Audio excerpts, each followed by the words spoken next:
नमस्कार मंडळी, आपलं स्वागत आहे PCMC न्यूजच्या थेट सवाल या विशेष कार्यक्रमात. आज आपल्यासोबत आहेत राष्ट्रवादी काँग्रेसचे शहराध्यक्ष योगेश बहल. शहराध्यक्ष पदावर त्यांची नियुक्ती, पक्षातील आव्हानं, आगामी महापालिका निवडणुकीची तयारी आणि अजित पवार यांच्या नेतृत्वाबाबत त्यांचा दृष्टिकोन, या सगळ्यावर आपण आज त्यांना थेट सवाल करणार आहोत. विधानसभा निवडणुकीच्या तोंडावर अजित गव्हाणे यांनी पक्ष सोडल्यानंतर शहराध्यक्षपद रिकामं होतं. कुणीही ती जबाबदारी घ्यायला तयार नव्हतं. आपणही ती जबाबदारी घ्यायला तयार नव्हतात अशी चर्चा आहे. नेमकी काय वस्तुस्थिती आहे? समजा तर मी असं सांगेन की असं काहीच नव्हतं. अर्थात ज्यावेळेला ते पद रिकामं झालं त्यावेळेला माझा प्रदीर्घ अनुभव आणि गेल्या मागील कमीत कमी 30 वर्षापासून दादांसोबत मी आहे. राष्ट्रवादीचा शहराध्यक्ष म्हणून मी मागे 3 वर्ष काम केलं होतं. त्यामुळे ज्यावेळेला अचानक हे पद रिकामं झालं त्यावेळेला अनेकांनी इच्छा दर्शवली, परंतु त्या लोकांनी त्या ठिकाणी कंडिशनल इच्छा केली किंवा आम्हाला तुम्ही महामंडळ द्या किंवा आम्हाला तुम्ही विधान परिषद देत असाल तर आम्ही ते घेतो. परंतु खरं आता मी स्वतःहूनच त्यावेळेला बारामतीला मीटिंग होती आणि त्या बारामती मीटिंगमध्ये ज्यावेळेला अण्णा बनसोडेचा विषय किंवा त्यावेळेला आमदारकीचा विषय पण चालला होता, त्या काळामध्ये मी स्वतः दादांना म्हटलं की हरकत नाही, मी ही जबाबदारी स्वीकारतो आणि मला काही अडचण नाही आहे म्हटलं आणि मी होऊन ते स्वीकारली. त्यामुळे मला कोणी प्रेशराईज केलं किंवा मी नाही म्हटलं असं मुळीच झालं नव्हतं. मी आनंदाने ती जबाबदारी स्वीकारली, कारण मला विश्वास होता की मी ते पेलवू शकतो. माझा जो अनुभव आहे त्या अनुभवाच्या अनुषंगाने मी ती जबाबदारी पेलवू शकतो, म्हणून मी ती जबाबदारी घेतली. त्यावेळी आपल्या समर्थकांनी विधान परिषदेसाठी आपल्याला संधी मिळावी अशी मागणी केली होती. बरोबर. तर एकूण ही परिस्थिती सगळी लक्षात घेता तुम्ही जे शहराध्यक्षपद स्वीकारलं आहे ते स्वखुशीने आणि पूर्ण आत्मविश्वासाने स्वीकारलं आहे असं म्हणायला हरकत नाही.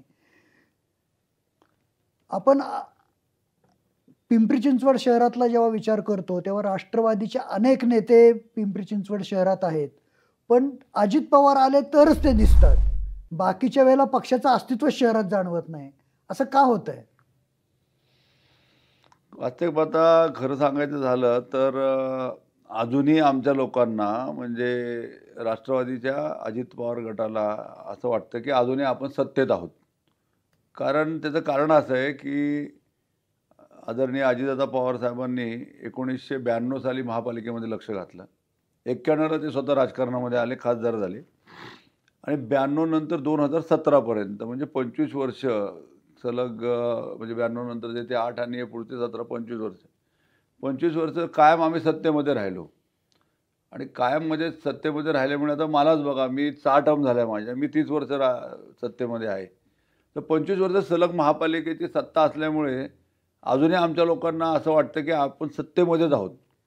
आणि दुसरी गोष्ट अशी आहे की आत्तापर्यंत कधी विरोध करायची पाळी आलीच नाही, फक्त डिफेंड करायची पाळी होती की काय असलं तर बाबा आपल्याला काय आरोप झाले तर तेवढे फक्त उत्तर द्यायचे, एवढंच होतं. आज खरं पाहता ज्या वेळेला एखाद्याचा निषेध किंवा एखाद्या विरोधात बोलायचं म्हटलं तर तिथं पंचायत होते आणि आता तर डबल पंचायत झाली. कारण त्यावेळेला आम्ही फक्त भाजप विरोधी बोलायचो किंवा सेनेविरुद्ध बोलायचो. आता सेना आणि भाजप हे मित्रपक्ष आहोत, आता आम्ही महायुतीमध्ये आहोत. त्यामुळं बोलायचं कसं आणि कुठून सुरुवात करायची हा एक मोठा प्रश्न आहे. आणि दुसरी गोष्ट, काही गोष्टी ह्या अंगीकृत लागतात.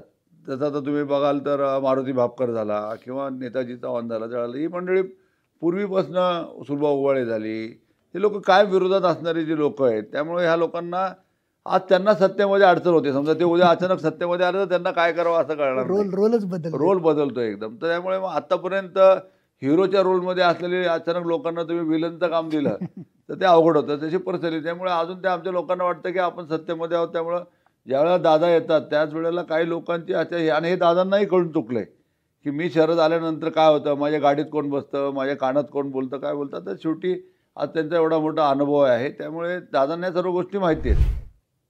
तर काही वर्षांपूर्वी आपली इथं सत्ता होती, दादा अनेक वर्ष शहराचं नेतृत्व करतायत, पण ही सत्ता आपल्याला का टिकवता आले नाही? काय कारण मीमांसा करायला? आपला अनुभव आहे. आपण सत्तेतले दिवसही पाहिलेत, विरोधातलेही दिवस पाहिलेत.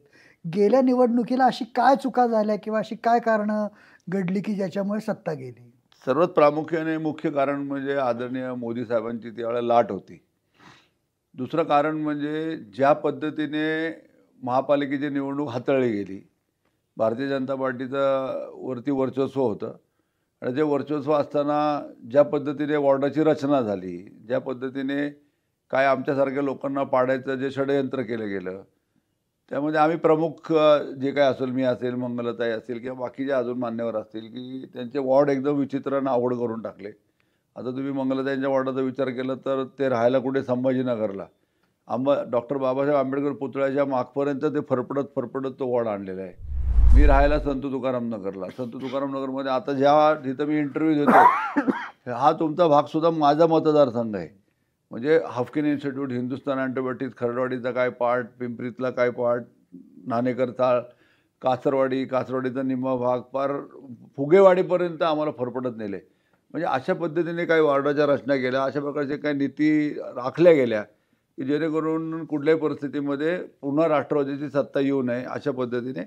आणि त्या काळामध्ये प्रशासकीय, पोलीस यंत्रणा, बाकीच्या सर्व यंत्रणा, या सर्व यंत्रणा ह्या भारतीय जनता पार्टीला त्या काळामध्ये पूर्ण मदत करत होत्या. आणि मी तुम्हाला सांगितलं की प्रमुख कारण मोदी साहेबांची लाट होती. आणि तुम्ही पाहिलं असेल की सभागृहामध्ये ज्या काही मंडळी निवडून आल्या त्या भागामध्ये जाऊन आम्ही जेव्हा जर कोणाला विचारतो ते म्हणायचे ही नगरसेविका कोणी आम्हालाच माहीत नाही. मग त्यांनी निवडून दिलेली नगरसेविका जर त्यांना माहीत नाही तर म्हणायचं काय? म्हणजे असे त्यावेळेला त्या वादळामध्ये ती काही मंडळी निवडून आले, नवनौके चेहरे निवडून आले, ज्यांना राजकारणाचा गंध नव्हता असे लोक पण त्यामध्ये निवडून आले.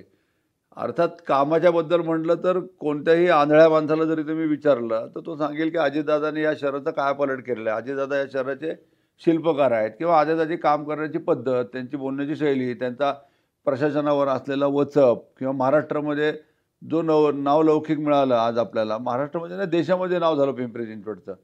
त्यामुळे काम म्हटलं तर कामामध्ये कुठंच कोतराई झाली नाही.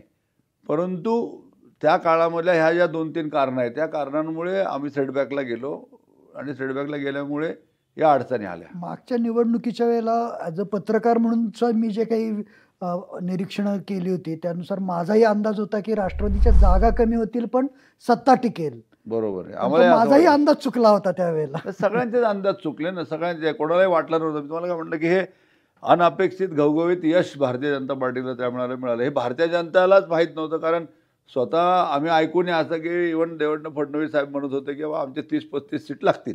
म्हणजे भारतीय जनता पार्टीला पण हा विश्वास नव्हता. पण आता ही त्यांची लॉटरी लागली म्हटलं तरी हरकत नाही. ती एक लॉटरी झाली आहे, त्यामुळे आली सत्ता त्यांची. आता सत्ता टिकवण्यासाठी भाजपचे जसे प्रयत्न चालू आहेत तसे तुमचेही प्रयत्न चालू आहेत की पुन्हा पूर्वीची सत्ता आपल्याकडे मिळावी. बरोबर आहे ना. तर त्या दिशेने काय नक्की पक्षाने पावलं उचलली की काय बदल किंवा चुकातून सुधारतो आपण म्हणतो, तर तशा चुका सुधारताना तर काही वरवर तर काही दिसत नाहीये. आता सुधारचा विषय येतच नाही. कारण आम्ही जो माणूस चुकतो तो सुधारणा करतो ना. आमचं तेव्हा पण ठाम मत होतं, आजही आमचं ठाम मत आहे की आम्ही त्यावेळेलाही चुकलो नव्हतं, आजही चुकलो नाही. आता तर आम्ही सत्तेत नाही, निर्णय घेत नाही, त्यामुळे चुकायचा प्रश्न येत नाही. त्या काळामध्ये पण आम्ही जी कामं केली ती चोख कामं केली, चांगली कामं केली. काही विरोधकांनी षडयंत्र करून काही छोट्या छोट्या गोष्टी 5-25 लाखाच्या गोष्टी पण अशा ठणाठण वाजवल्या आणि भ्रष्टाचार असं काही लोकांनी केलं आणि त्याचा फायदा विरोधकांना भेटला. आता अर्थात विरोधकच ह्याला म्हणतात ना. जर चांगलं काम केलं जर विरोधकच बोलायला लागला तर त्याच्याकडे भांडवल काय असणार आहे. त्यामुळे विरोधकाचं कामच आहे असं की जो काही समोरचा माणूस काम करतो ते कसं चुकलं आहे, निर्णय कसे चुकलेत, त्यात भ्रष्टाचार कसा झाला, निर्णय कसा चुकीचा घेतला, हे लोकांसमोर आणायचा प्रयत्न विरोधकच असतात. विरोधक तर कधी प्रशंसा करणार नाही. त्यामुळे ती अपेक्षा करणं पण चूक आहे. आता राहिला प्रश्न आता असा किंवा आत्ताच्या ह्याच्यामध्ये आम्ही महायुतीमध्ये आहोत. महायुतीमध्ये असताना उद्या नेते मंडळींनी जर ठरवलं की महायुतीमध्येच इलेक्शन लढायची तर अर्थात महायुतीमध्ये इलेक्शन लढावीच लागेल. आणि जर ठरलं असं की स्वतंत्र लढायचं, मैत्रीपूर्वक लढायची म्हटलं तर मैत्रीपूर्वक लढत असताना पण आम्ही मागे काय केले. आता भारतीय जनता पार्टी काय म्हणणार आहे, या चालू 5 वर्षात आम्ही काय केलं. आम्ही काय म्हणणार आहे, आम्ही मागच्या 25-30 वर्षात काय केलं आम्ही हे सांगणार आहे. आणि 25-30 वर्षामध्ये आम्ही काय केलं हे दुनियाला माहिती आहे. आणि ह्या 5 वर्षामध्ये काय झालं हेही लोकांनी पाहिलेलं आहे. त्यामुळं आम्ही मागे काय केलं आणि पुढे काय करणार आहोत ह्याबद्दलचा आमचा प्रोग्राम जो आहे तो घेऊन आम्ही लोकांपर्यंत जाणार आहोत. आणि अर्थात जरी आज महायुतीमध्ये असलो तर आज वित्त विभागासारखं महत्त्वाचं खातं अजितदादांकडे आहे. पुण्याचे पालकमंत्री आहेत, बीडचे पालकमंत्री आहेत. आणि दादांचा जो स्वभाव आहे, दादांचं जे काम करण्याची शैली आहे किंवा दादांची काम करण्याची पद्धत आहे ती अगदी रोखठोक आहे, सगळ्यांना माहिती आहे. आणि कुठेच दादा अशा म्हणजे पडद्याआड काहीतरी काम करायचं असं करत नाही. आणि त्यांचं वैशिष्ट्य दादांचं असं आहे की ते विरोधकांना पण तेवढाच सन्मान देतात. त्या मागच्या 25 काळामध्ये पण तुम्ही 25 वर्षाच्या काळातलं कारकिर्दी म्हटलं तुम्ही दादांची काम करण्याची पद्धत बघा. त्यावेळेला अमृत पराड त्यांच्या मुलाचा प्रॉब्लेम होता, त्यावेळेला त्यांना मदत केली होती. सुलभाताईंना कधी अडचण आली त्यांना मदत त्यांनी केली. श्रीरंग बारणेला मदत असेल त्यांना त्यांनी मदत केली. किंवा विरोधक कोणी पण असू द्या, म्हणजे तो काँग्रेसचा असो, सेनेचा असो, भाजपचा असो, कोणाचा पण त्याला सन्मानाची वागणूक देणं, त्याचं ऐकून घेणं आणि राजकीय म्हणजे लोकशाही पद्धतीने जे काही त्याला सन्मान दिला गेला पाहिजे. तर एक विरोधक म्हणून असला तरी दादा तशा प्रकारचा दुजाभाव कधी करत नाही. उलट आम्हाला असे कटू अनुभव आलेले आहेत की फोटोज टाकायचे नाही, कार्यक्रमालाच बोलवायचं नाही आणि आपल्याच पक्षाचा गाजावाजा करायचा आणि म्हणजे त्याला काय म्हणतात की कुठंतरी डॉमिनेट करायचं काम करायचं, हे दादा कधी करत नाही. ही आता महापालिका निवडणूक ही महायुती म्हणून लढायची का पक्षाने स्वबळावर लढायची, हे नेतेवरचे निर्णय घेतले तुम्ही म्हटला आणि हे झालं हे उत्तर. पण वैयक्तिक योगेश बहल म्हणून तुम्हाला काय वाटतं की ही निवडणूक स्वबळावर लढवावी राष्ट्रवादीने की महायुती म्हणून लढवावी? नाही, अर्थात स्वबळावर का लढावे असं म्हणतो मी तुम्हाला की एक योगेश बहल म्हणून माझं वैयक्तिक मत विचारत असतं मी तुम्हाला सांगतो. पण त्याच्या मागचं योगेश बहल मागचा एक कार्यकर्ता, योगेश बहल मागचा एक सामाजिक कार्यकर्ता किंवा जो समाजामध्ये झटतोय, भांडतोय. समजा अर्थात आता माझ्याच वॉर्डामध्ये घ्या, आता मी टिपिकल माणसाचं नाव घेणार नाही, परंतु असं धरून चाला की समजा तुम्हीच गेल्या 7 वर्षामध्ये 8 वर्षामध्ये तुम्ही तयारी करताय. मागच्या इलेक्शनमध्ये तुमचा निसटता पराभव झाला, एक उदाहरण म्हणून सांगतो. आणि तुम्ही काय 100, 500, 150 मताने तुम्ही पडलात. 5 वर्ष तर मी सत्ता भोगली. आता जवळपास 4 वर्ष या फेब्रुवारीला 4 वर्ष पूर्ण होतील की महापालिकेच्या निवडणुकीच नाही. म्हणजे तुम्ही सत्तेपासून 9 वर्ष वंचित राहिलात. 9 वर्षामध्ये तुमची तयारी मागच्या 5 वर्षासाठी लढण्यासाठी तुम्ही जी मागे तयारी केली असेल ते 2-4 वर्ष, 10-12 वर्षाची तुमची कसरत आहे. 10-12 वर्ष तुम्ही झटताय, 10 वर्ष तुम्ही सामाजिक कार्य करताय, विभिन्न विभागातून तुम्ही लोकांपर्यंत पोहोचण्याचा प्रयत्न करताय. आणि उद्या महायुती झाली तर सिटिंग मेंबर म्हणून मलाच देणार परत. आणि समजा तुम्ही भारतीय जनता पार्टीचे आहात आणि तुम्ही त्यावेळेला 150 मतांनी पडलात, तुम्ही गप्प बसाल का? तुम्ही गप्प बसणार नाही. तसंच सेनेचं आहे, तसंच दुसऱ्या पक्षाचं आहे, तसंच असं आहे. त्यातून 2 सेना, त्यातून 2 राष्ट्रवादी. त्यामुळे काय होतं रे, कार्यकर्त्यांची कुचंबना झालेली आहे. आणि मग कार्यकर्त्याला वाटतं की मग माझ्यावर अन्याय होतो. आणि महापालिका अशात आहे बघा, विधानसभामध्ये अपक्ष लढणं एक वेळ कठीण असतं. आता अर्थात महापालिका पण आता जेव्हा 4चा प्रभाग म्हणतो त्यावेळेला अपक्ष लढणं पण तितकं जिकरीचं आणि तितकं कठीण आहे. एवढं सोपं नाही आहे ते. परंतु मग कार्यकर्ता काय विचार करतो की आता जर मी थांबलो तर माझी मागची तर 9 वर्ष गेली, पुढची 5 वर्ष माझे घालवायचे, मग माझं तर काय म्हातारपणा झालं किंवा मी राजकारणात संपलो. ही भावना त्या कार्यकर्त्याच्या मनामध्ये साहजिकच येणार आहे.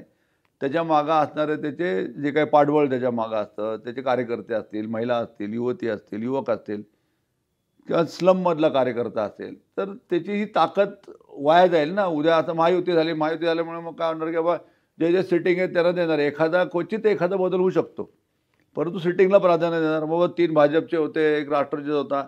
आता माझ्या वॉर्डामध्ये आम्ही 3 राष्ट्रवादी होतो, 1 भाजपच्या होत्या. मग हा प्रॉब्लेम येणार आहे. त्यामुळे जरी वरत्यांनी एकमत केलं, जरी वरत्यांनी मिळून महायुती केली, तरीसुद्धा बंडखोरी ज्याला आपण म्हणतो किंवा आपलं अस्तित्व टिकवण्यासाठी, आता मी बंडखोरी पण म्हणणार नाही, परंतु स्वतःचं अस्तित्व टिकवण्यासाठी तो त्याची महत्त्वाकांक्षा जी असते तो सर्व काही पणाला लावेल आणि तो निवडणुकीमध्ये उतरेल. त्यामुळे जरी महायुती झाली तरी सेनेचा पण माणूस उतरेल, राष्ट्रवादीचा पण उतरेल, भाजपचा पण उतरेल आणि अजून कोण उतरेल. बहुरंगी लढती होतील. त्यामुळे त्याला काय अर्थ राहणार नाही असं वाटतं, जरी ह्यांनी केलं तरी. अर्थात महायुती झाल्यानंतर तर त्याचे परिणाम चांगलेच येतील, त्यात परिणाम म्हणजे चुकीचे याचं काही कारणच नाही, परिणाम चांगले येतील. परंतु अशा प्रकारचा आक्रोश आणि अशा प्रकारच्या कार्यकर्त्यामधलं जी एक भावना आहे ती दुखवली जाईल. महापालिका निवडणुकीसाठी सत्तारूढ भाजपने पण जोरदार तयारी केली आहे, सत्ता परत मिळवण्यासाठी तुम्ही केली आहे. बरोबर. शिवसेना पण त्यांचं स्थान वाढवण्यासाठी प्रयत्नशील आहे. बरोबर. असं असताना जेव्हा महायुती होईल तेव्हा राष्ट्रवादीचे शहराध्यक्ष म्हणून जागा वाटपात तुम्ही किती शेअर मागणार? आता समजा मागच्या वेळेला आमचे 36 नगरसेवक होते, तर आम्ही यावेळेला मागताना तर मागू ना, आम्ही डबल मागू, 72 द्या, 70 द्या, निम्मे द्या. तेवढे देणार नाही हे आम्हाला पण माहिती आहे. परंतु त्याच वेळेला मात्र मग हे सुद्धा बघितलं जाईल की त्यावेळेला किती कमी मतांनी तो पडला आहे, किंवा मग ती सीट समजा राष्ट्रवादीला पण नाही आहे आणि ती सीट भाजपला पण नाही आहे आणि ती सीट समजा दुसऱ्या पक्षाला गेली, तिसऱ्या पक्षाला गेली आहे. त्या काळामध्ये अर्थात आपल्याकडे काँग्रेसचं कोण आलंच नाही, त्यामुळे काँग्रेसची सीट मागण्यामध्ये काही विषय राहिला नाही. माझं सेना पण बरोबर आहे, राष्ट्रवादी इथं आहे आणि परत भाजप पण बरोबर आहेत. त्यामुळं मागच्या वेळेला 5 अपक्ष होते, ती अपक्षाची सीट असेल किंवा मग दुसरी त्याच उद्धव साहेबांच्या इकडची सेनेची सीट असेल, त्या सीटवर कदाचित वाटाघाटी होईल. परंतु तो आपली सीट रिटेन करणार ना, जो निवडून आलेला असेल तो रिटेन करेल, म्हणून मला पाहिजे. मग असं झालं तर निश्चितच राष्ट्रवादीच्या पदरामध्ये कमी सीट पडतील. आता शहरामध्ये भाजपकडे 4 आमदार आहेत, महायुतीचे खासदार आहेत. तसं राष्ट्रवादीकडे पाहिलं तर अण्णा बनसोडे यांच्याकडेच पद आहे मोठं. या पार्श्वभूमीवर आगामी निवडणूक लढवताना आणि त्यातही अण्णांचं असं त्यांच्यावर टीका केली जाते की ते फक्त वैयक्तिक अजेंडा राबवण्यापलीकडे पक्षासाठीही काही फार करत नाहीत. या पार्श्वभूमीवर आगामी निवडणूक ही स्थानिक कुठला चेहरा त्याच्यात असणार आहे की ज्याच्या नेतृत्वाखाली निवडणूक लढवली जाईल? अर्थात आम्हाला छत आणि नेतृत्व अजितदादांचंच आहे आणि दादा पालकमंत्री आहेत, पिंपरीसाठी त्यांनी एवढं केलेलं आहे. अर्थात ही गोष्ट दादांना ज्ञात आहे, दादांसमोर मांडली आहे. अनेकांनी असं त्यांना सांगितलं की दादा, भारतीय जनता पार्टीने एवढ्या लोकांना ताकद दिलेली आहे. अगदी सदाशिव खाडेंना प्राधिकरण दिलं, मागे माता उमाताईंना विधान परिषद दिली, अमितजी गोरखेंना विधान परिषद दिली आणि ऑलरेडी आता 2 चिंचवड मतदारसंघामध्ये सिटिंग MLA आहेत, भोसरी मतदारसंघामध्ये सिटिंग MLA आहेत. अशा पद्धतीने भारतीय जनता पार्टीने या ठिकाणी त्यांचे अधिकचे नगरसेवक असताना, म्हणजे महापालिकेमध्ये त्यांचं बहुमत असताना सुद्धा त्यांनी एवढी लोकं देऊन अजून महापालिकेची ताकद वाढवण्याचा प्रयत्न केलेला आहे. दादांच्या कानावर ही गोष्ट आम्ही टाकलेली आहे आणि दादांना माहिती आहे. आता योग्य वेळी योग्य निर्णय घेतील अशी आमची पण अपेक्षा आहे. आत्तापर्यंत निर्णय घ्यायला पाहिजे होता, परंतु त्यांच्या पण अडचणी आहेत, त्यांचे आमदार कमी आहेत, ते पण तिथं सत्तेमध्ये जरी असले तर ते सत्तेमध्ये आता कुठेतरी 3 नंबरला आहेत तिथे त्यामुळे त्यांना पण काही त्या मर्यादा आहेत. त्या मर्यादेच्या अनुषंगाने त्यांच्याकडे वाट्याला येणाऱ्या सीटला पण त्या मर्यादा आहे. तर या सर्व गोष्टीचा विचार करून माझ्यासारखा कार्यकर्ता, तर मी 30 वर्षापासून, तसं मला म्हटलं 32 वर्षापासून दादांसोबत आहे. आज मी पण प्रतीक्षेत आहे. आज मला पण असं वाटलं होतं की इथून मागेच मी आमदार व्हायला पाहिलं होतं. त्यातूनही माझं दुर्दैव असं की माझा मतदारसंघ हा राखीव आहे. म्हणजे गेली 20 वर्ष राखीव मतदारसंघ म्हणून त्यामध्ये माझा कालविधी गेला. त्यानंतर मागे एकदा खासदारकीला संधी दिली होती, त्यावेळेला मी नकार दिला, ती एक संधी गेली. नाहीतर नार्वेकरांना इथं कोण ओळखायचं. परंतु त्यांच्या नशिबामध्ये लिहिलेलं होतं, त्यामुळे तो इथं आले, त्यांचं अगदी डिपॉझिट राहिलं नाही. परत त्यांना विधान परिषद दिली, परत त्यांनी पक्षबदली केला आणि आज स्पीकर झाले. तर त्यांच्या नशिबात असल्यामुळे ते त्यांना मिळालं असं मला वाटतं आणि त्यावेळेला माझ्या नशिबात नव्हतं म्हणून ते थांबलं गेलं. परंतु एवढ्या वर्षामध्ये आत्तापर्यंत मला काहीतरी मिळायला हवं होतं. पण तरी बघूया पुढे. आता पण दादा बघतील, दादाच नेतृत्व करतात शहराचं आणि त्यातून एक बरं आनंदाची बाब आहे की एका मागासवर्गीय सामान्य कुटुंबातल्या अण्णा बनसोडेसारख्या आमदाराला, जे आता 3ऱ्यांदा आपल्या शहरामध्ये निवडून आले, त्यांना आज महाराष्ट्र राज्याच्या विधान परिषदेचं उपाध्यक्षाचं पद हे मानाचं पद आहे, मोठं पद आहे. त्याला मंत्री महोदयांचा दर्जा आहे आणि अण्णांवर जरी टीका करणारे टीका करत असले तरी ते जनमानसाचे, सामान्य लोकांचे, गोरगरिबांची कामं करतात. तुम्ही त्यांच्या ऑफिसला कधीच गेला तरी तिथं त्यांच्या ऑफिसमध्ये तुम्हाला 100-500 लोक कधी पण तिथं तुम्हाला दिसतील. तर काम करत नसते तर लोक उगाच जाऊन तिथं थांबली नसती. प्रत्येकाचे काम करण्याची एक वेगळी पद्धत असते, एक वेगळी शैली असते. ते संथ गतीने काम करतात, पण काम करतात. काही लोक हा हू करून दाखवाबाजी करतात आणि करतात. ते काम करतात, काम करत नाही असं म्हणता येणार नाही. की म्हणजे एकूण तुमचं म्हणणं असं आहे की ही निवडणूक तुम्ही अजितदादांचा चेहरा पुढे करूनच लढवावी लागेल अजितदादा राष्ट्रवादी. आहे, अण्णा आहेत, म्हणजे त्यांना पण बरोबर घेणार आहे. आणि दादांचा चेहरा हा आता शहरासाठी मोठा अर्थ आहे. म्हणजे खरं म्हणजे आम्ही फक्त दादा दादा करण्यामध्ये आम्ही तर करणार, कारण आमचे गुरुवर्य आहेत, आमचे सर्वसा अजितदादा आहेत. परंतु शहरातल्या पण सामान्य माणसापासून अगदी चांगल्या सुशिक्षित माणसापर्यंत कोणी पण सांगू शकतं की आजसुद्धा तुम्ही बघता. तर अर्थात मी तर असं म्हणेन की दादांसारखा नेता पाहिला नाही मी अवघ्या माझ्या जीवनामध्ये. मला आवडणाऱ्या तसं जर एखादं राजकीय तुम्ही जर कोणाचं म्हटलं की बाबा कोण तुम्हाला तुमच्या जीवनामध्ये आवडतं, तर मला त्या काळामध्ये जेव्हा समजत होतं मला इंदिरा गांधी सर्वात जास्त आवडायचे. की बाबा एक रोखठोक काम, त्यांची एक महिला असून निर्णय घ्यायचे, त्यांची क्षमता. आणि नंतरच्या काळामध्ये भाषणाच्या अनुषंगाने पाहिलं तर मला जरी भारतीय जनता पार्टीमध्ये अटल बिहारी वाजपेयी असले तरी त्यांचं नेतृत्व किंवा त्यांचं एक व्यक्ती आवडायचं. म्हणून, एक व्यक्तिमत्व म्हणून अटल बिहारी वाजपेयी होते, प्रमोद महाजन होते. म्हणजे ह्या लोकांना ऐकावंसं वाटायचं असं. तर ती जी एक लोकं ती होती, ती एक वेगळी लोकं होती. परंतु त्यानंतर खऱ्या अर्थाने जनमानसांची कामं करण्याची हटवती, जनमानसासाठी झटणारा नेता जर पाहिला असेल तर अजित पवारसारखा माणूस राज्यामध्ये नाही. अर्थात मला देशात कुठं काय होतं एवढं जास्त नॉलेज नाही, पण महाराष्ट्र राज्यातला तर एकमेव नेताच आहे. पाहता अहो, रात्री 12-12 वाजता कार्यक्रम उरकायचे आणि सकाळी 6 वाजता. आता परवाचंच उदाहरण घ्या, ज्यावेळेला इथं पिंपरी चिंचवडला त्यांनी जनमानसांना संबोधित केलं होतं. त्या कार्यक्रमामध्ये दुपारचा कार्यक्रम केला, संध्याकाळी 11:45-11पर्यंत प्राधिकरणाला थांबले. दुसऱ्या दिवशी पुन्हा मी गाडीमध्ये त्यांच्याबरोबर तो परिवार मिलन जो कार्यक्रम होता, त्या परिवार मिलनच्या कार्यक्रमाला गाडीत असताना सगळी धावती वेळ, सगळीकडे अर्धा तास 20 मिनिटं सर्वसामान्य लोकांना जनतेला भेटले, जनतेचे प्रश्न जाणून घेतले. एवढ्या लोकांना घेऊन बसले, एवढ्या सकाळी येऊन बसून त्यांनी सगळी कामं घेऊन ती आदल्या दिवशी रात्री 11 वाजता आलेले, 4 तास 5 तास पण झोप नाही. आणि मी गाडीत विषय काढला त्यांना. मी म्हटलं, दादा असं तर ते हाफकिनसारखा विषय आहे, तुम्ही पालकमंत्री आहात, आज त्यांना आर्थिक अडचण आहे आणि आज ती कदाचित 3 महिन्यामध्ये महामंडळ बंद होईल. ते माझ्यावरच चिडले, अन्नावर चिडले. ते म्हटले तुम्ही मला आधी का नाही सांगितल्या सर्व गोष्टी. त्यांनी घड्याळ पाहिलं, म्हटले आता 4:30 वाजलेत ना, उद्या सकाळी 6 वाजता येतो. सकाळी 6ला डॉट 6 वाजता दादा तिथे हजर, रविवार असून. मी त्यांना म्हटलं रविवार आहे कोण, ते म्हटले तुझं तू बघ, मला माहीत नाही आहे, तुला अडचण आहे ना, मी येतो. ही दादांची कार्यपद्धती आता सगळ्यांना चांगलीच माहिती आहे.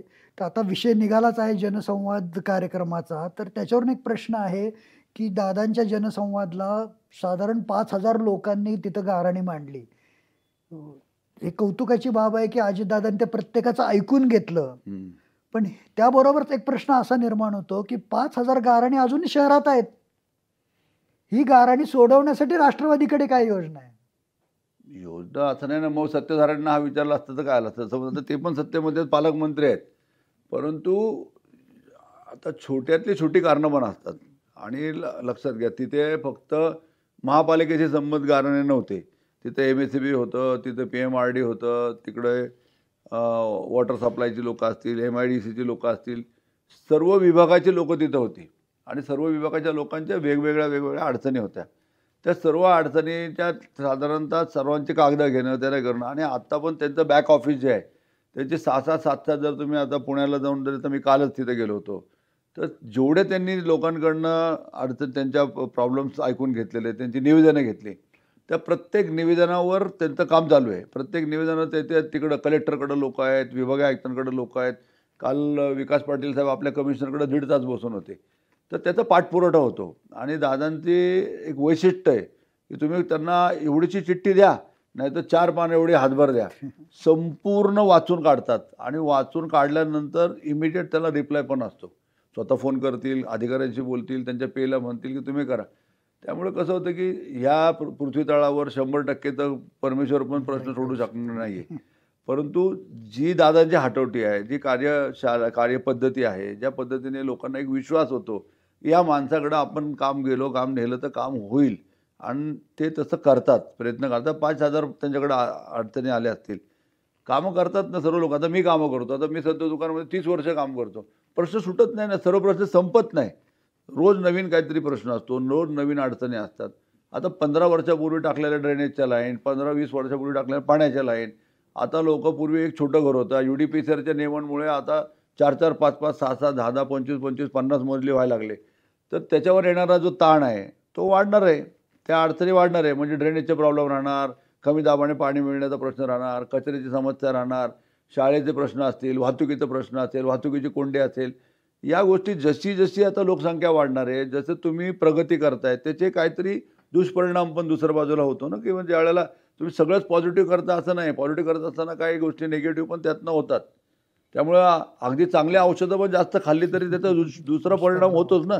तशी ही पद्धत आहे. तर ही कार्यशाळा ही सुरूच राहणार आहे. ही अडचणी सुरू राहणार आहे. त्यामुळे एवढ्या लोकांना येणे, त्यांना ऐकून घेणे, त्यांना ॲड्रेस करणे, त्यांचे प्रश्न सोडवणे, एवढं जिकरीने बुडवून करणारे असा नेता कोण आहे मला सांगा तुम्ही? कोण दुसऱ्या कुठल्याही पक्षाचं सांगा. मी तर म्हणतो राष्ट्रवादीत पण नाही असं काम करणारा माणूस. तर आदरणीय पवार साहेबांनंतर जर आम्ही असं झटताना बघणारं काम पाहिलं तर आता अर्थात ह्या कामाच्या कार्यशैलीमुळे पाहिलं तर त्यांनी आज सगळ्यांना मागं सोडून दिले दादांनी. एवढं चांगल्या पद्धतीने ते काम करतात. आता आपण भाजपची 5 वर्षाची राजवट पाहिली, त्यानंतर प्रशासकीय राजवट पण पाहिली. ते जवळजवळ तुम्ही म्हटलात त्याप्रमाणे 9 वर्षांचा कालावधी तुमचा विरोधात बसण्यात गेला. विरोधक म्हणून राष्ट्रवादीने काय प्रभावी कामगिरी केली हा प्रश्न सर्वसामान्य मतदारांना आहेच. पण का नक्की तुमचं या 5 आणि पुढच्या प्रशासकीय राजवटीत झालेल्या कारभाराविषयी तुमचं काय मत आहे? आता प्रशासकीय राजवटीमध्ये काम जे झालं आहे ते काही राजकीय लोकांनी ज्याचा पाठपुरावा केला तेच झालं आहे. शेवटी आता जरी प्रशासन इथं असलं तर प्रशासनावर याआधी म्हणजे आता महायुती होण्याच्या आधी तर थेट संपर्क भारतीय जनता पार्टीचा होता किंवा वर्चस्व प्रशासनाचं वर्चस्व भारतीय जनता पार्टीचं होतं. नंतर महायुती झाली. महायुतीनंतरच्या आत्ताचे जे प्रश्न आहे त्यामध्ये मग ठीक आहे, शिंदेसाहेब पण लक्ष घालतायत, अजितदादा पण लक्ष घालतायत, फडणवीस साहेब पण लक्ष घालतायत. तर आता थोडंसं तुम्हाला असं जाणवतं आहे की बाबा दोन्ही तिन्ही पक्षाचं मिळून एकत्र आल्यानंतर काहीतरी जनमानसांच्या कामाच्या अनुषंगाने काहीतरी वाटचाल सुरू झालेली आहे.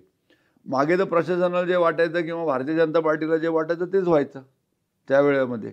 त्यामुळं लोकांच्या हितस्वाचं नवीन काहीतरी शहरासाठी काय झालेलं असं दिसून येतं आहे का? दिसून येत नाही. 1-2-3 गोष्टी जर सोडल्या तर काहीच शहरासाठी नाविन्यपूर्ण काहीच केलं गेलं नाही किंवा ज्या पूर्वी केलेल्या योजना आहेत त्यासुद्धा नीट राबवल्या जात नाहीत. अजूनसुद्धा पाण्याचा प्रश्न आज देखील आहे. अजूनही ती जी टंचाई आपल्याला लागते ते पाण्याचा प्रश्न अजून सुटला नाही. स्वच्छतेचे प्रश्न अजून आहेत. महानगरपालिकेच्या शिक्षणाचा जो दर्जा आहे, दिवसादिवस विद्यार्थ्यांची कमी होत चाललेली संख्या ही चिंतेची बाब आहे. दुसऱ्या बाजूला चांगल्या एज्युकेशनच्या जागल्या संस्था येतात, परंतु त्यांचं शिक्षण इतकं महागडं आहे. आणि दुसरं मला एक अजून वैशिष्ट्य वाटतं की बाबा लोकांना मातृभाषा सोडून इंग्रजी भाषामध्ये पोरं शिकवायचा एक वेगळं छंद वेळ लागलेला आहे. अर्थात आज मराठीमध्ये शिकणाऱ्या पोरांना सुद्धा सेमी इंग्लिश सुरू केलेलं आहे. त्यामुळे मी अनेक वेळानं सांगत असतो अनेकांना, पालकांना पण, जे माझे मित्र आहेत वगैरे त्यांना पण सांगत असतो की बाबा तुम्ही शक्यतो आपल्या पाल्यांना मातृभाषेमध्ये शिकवा, जेणेकरून आई काहीतरी मदत करू शकते, वडील मदत करू शकतात, आजी आजोबा मदत करू शकतात. त्याचं कारण असं पण आहे, महत्त्वाचं कारण म्हणजे थोडंसं विषय दुसरीकडे बदलतोय, परंतु ते सांगणं मला गरजेचं वाटतं ह्या मुलाखतीच्या माध्यमातून. कारण आजपर्यंत तुम्ही एक चांगले पत्रकार म्हणून, चांगले आता चॅनल म्हणून सगळं तुम्ही काम करताय. मुलांना आपण इंग्लिश मिडियममध्ये टाकून देतो इथपर्यंत ठीक आहे, जास्तची फी भरतो, कर्ज करून फी भरतो इथपर्यंत पण ठीक आहे. परंतु वर्गातला तास संपल्यानंतर इंग्रजीचा मुलं आपसामध्ये मराठीत बोलतात, बाहेर खेळायला आली मराठीत बोलतात, डबा खायची सुट्टी झाली मराठीत बोलतात, सायंकाळी घरी आले मराठीत बोलतात, बसमध्ये मराठीत बोलतात, घरातली लोक मराठीतच बोलतात, घरातल्या जे टी व्ही सिरियल लागतात त्या अर्थात हिंदी किंवा मराठीच्या लागतात. त्यामुळं त्याला जो पोषक एन्व्हायरमेंट लागतो, त्याला जे वातावरण पाहिजे त्याला, ते वातावरण त्याला मुळीच मिळत नाही. आणि अचानक त्या पोराच्यामध्ये काय असा प्रकाश पडणार आहे की तो फक्त 4 तास शाळेमध्ये बसला, ते पुस्तक त्याने वाचलं, त्यामुळे त्याला फक्त इंग्रजी असं होणार आहे का? असं नाही होणार आहे. त्यामुळे तुम्ही जर उलट साऊथ इंडियनचे लोक जर पाहिले, आज ते जास्त आहेत, आहे नॉर्थमधली लोक आहेत, ही लोक मुलांना आपल्या मातृभाषेत शिकवतात आणि इंग्रजीकडे फोकस करायला लावतात की पुढे जाऊन इंग्रजी ही आता वर्ल्ड वाईड तुम्हाला पाहिजे आहे. या स्पर्धेच्या युगामध्ये तुम्हाला त्याचा बॅकअप लागणारच आहे. त्यामुळे तो एक विषय असतो. त्यामुळे जसं तुम्हाला म्हटलं की आता मराठी शाळेचा दर्जा जो ढासळत चालला किंवा नगरपालिकेचा विशेषतः, सगळ्या मराठी शाळेचं नाही म्हणत मी, मराठी शाळा आज पण चांगल्या आहेत. आमच्याकडचे भारतीय जैन संघटना चांगली आहे, पुण्यातल्या नुमोवी चांगली आहे, गरवारे चांगले. आता मध्यंतरी एक बातमी पण होती की महापालिकेच्या शाळेमध्ये प्रवेश घेणाऱ्या विद्यार्थ्यांची संख्या वाढतीये. तुम्ही जे सांगता त्याच्या विरुद्ध चित्र आहे. नाही याचं बातमी असू शकते पण त्याचं चित्र नाही आहे. आज भारतीय संत तुकाराम नगरच्या दीनदयाल उपाध्याय शाळेमध्ये तुम्ही जाऊन बघा, ज्या ठिकाणी 1000 मुलांची स्ट्रेंथची म्हणजे तिथं आज कॅपॅसिटी आहे, 94 मुलं आहेत. 94 मुलांना शिकवायला तिथं जवळपास 18 शिक्षक आहेत. तीच नगरपालिकेची दुसरी शाळा मागच्या बाजूला आहे, कन्या शाळा, तिची अवस्था तशीच आहे. म्हणजे प्रशासन वेगळं चित्र निर्माण करतंय असं तुमचा असंच आहे, आरोप आहे. सरळ आहे, सरळ आहे. दैन्य परिस्थिती आहे. हम्म. महानगरपालिकेतल्या शाळेंची दैन्य परिस्थिती आहे. महायुतीचं सरकार आहे, युती म्हणून तिथे अजितदादा सत्तेत आहेत आणि मुख्यमंत्री देवेंद्र फडणवीस आहेत. परंतु चित्र असं दिसतं की पिंपरी चिंचवडच्या संदर्भात जेव्हा निर्णय घ्यायची वेळ येते तेव्हा अजित पवारांनी अनेक घोषणा केल्या पण त्याची अंमलबजावणी होत नाही. आणि त्याच वेळी त्याच्या अजितदादांचा दौरा झाला की त्या पाठोपाठ मुख्यमंत्र्यांचा दौरा होतो आणि ते काहीतरी घोषणा करतात आणि त्याची मात्र लगेच अंमलबजावणी होते. या पार्श्वभूमीवर तुम्हाला असं नाही वाटत की मुख्यमंत्र्यांना थोडंसं जास्त सत्तेचं हे करतायत आणि अशा पार्श्वभूमीवर लोक अजित पवार यांच्या शब्दावर विश्वास का ठेवतील? असं तर माझा अनुभव नाही आहे किंवा असं झालं नाही की दादांनी शब्द दिला किंवा घोषणा केली आणि ती झाली नाही. ते तुम्ही उदाहरण पण देऊ शकता. असं काही नाही आहे. आता अर्थात उपमुख्यमंत्रींपेक्षा मुख्यमंत्रीचं पद कधी पण मोठंच आहे. त्याच्यामुळे अगदी साधंच उदाहरण द्यायचं तर आयुक्तांच्या बदलीचा विषय. आता आयुक्तांचा बदलीचा विषय, दादा का असं म्हटलं का मी बदली करतो म्हणून? असं त्यांच्या ह्याच्यात आलं होतं की त्यांनी अनेक वेळा नाराजी व्यक्त केली होती. कसं असतं माहिती आहे का, आता ती प्रशासकीय बाब आहे आणि दुसरी गोष्ट आता तो पोर्टफोलिओ आहे. तो पोर्टफोलिओ खरं पाहता तर मुख्यमंत्र्यांकडे पण नाही आणि अजितदादांकडे पण नाही. तो पोर्टफोलिओ शिंदे साहेबांकडे आहे.